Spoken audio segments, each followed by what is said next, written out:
మకర రాశి వారు ఉత్తరాషాఢ 2, 3, 4 పాదాలు, శ్రవణ నక్షత్రం 1, 2, 3, 4 పాదాలు, ధనిష్ఠా నక్షత్రం 1, 2 పాదాల్లో జన్మించిన వారు మకర రాశికి చెందినవారు.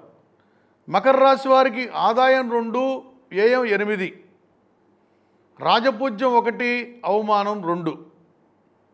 ఈ సంవత్సరం మకర రాశి వారికి జూన్ 2వ తేదీ నుండి ఉచ్చలో శని సంచారం, ఉచ్చలో గురు సంచారం, 7వ స్థానంలో గురువు వస్తున్నాడు. సప్తమంలో గురువు అన్ని విధాలా మేలు చేస్తాడు. పెళ్లి కాని వారికి ఈ సంవత్సరం పెళ్ళవుతుంది. వివాహ సంబంధ విషయాల్లో విజయం, మంచి భాగస్వామిని పొందుతారు. ఉన్నతమైన వ్యక్తులతో పరిచయం ఏర్పడుతుంది. అనారోగ్య సమస్యలు కూడా కనిపిస్తున్నాయి. చక్కగా మాట్లాడతారు, ఆస్తులు పెంచుకుంటారు. ఇతర దేశాల్లో కూడా ఇళ్ళు కొనటం, వాహనాలు కొనటం చేస్తారు. ఇక మకర రాశి వారికి 3వ స్థానంలో శని సంచారం, త్రిషడాయ గతాః పాపాః, 3, 6, 11 స్థానాల్లో పాపులు ఉంటే మంచిది. సహజ పాపైన శని 3వ స్థానంలో ఉండటం వలన సోదరులతో మంచి అనుబంధాలు కొనసాగిస్తారు. ధైర్యంగా ప్రణాళిక రచించుకొని ముందుకెళ్తారు. కార్యసిద్ధి లభిస్తుంది. 10 మందిలో మంచి పట్టును సంపాదిస్తారు.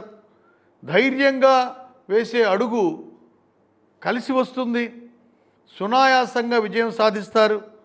విలాసవంతమైన జీవితానికి అలవాటు పడతారు.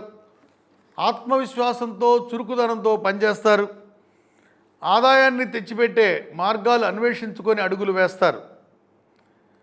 కొత్త ఉద్యోగాలు, ఆస్తిపాస్తులు పెంచుకోవటం, సంతోషంగా ఉండటం, ఇవన్నీ కూడా ఈ సంవత్సరం మకర రాశి వారికి అనుకూలమైన అంశాలుగా కనపడుతున్నాయి. తర్వాత మత్స్య సంబంధ వ్యాపారులు, ఫ్యాక్టరీల యజమానులు, వాళ్ళకు కూడా అనుకూలమైనటువంటి పరిస్థితులు కనిపిస్తున్నాయి. భూమి అమ్మేటువంటి వాళ్ళు, కొనేవాళ్ళు, దళారులు, వాళ్ళకు కూడా ఈ సంవత్సరం ఆశించిన ఫలితాలు కనిపిస్తున్నాయి. మిర్చి వ్యాపారస్తులకు కూడా ఆదాయం బాగుంది. తర్వాత వ్యవసాయదారులకు కూడా ఈ సంవత్సరం జన్మరాశి మకరాన్ని గురువు చూడటం వలన మంచి ఫలితాలు కనిపిస్తున్నాయి.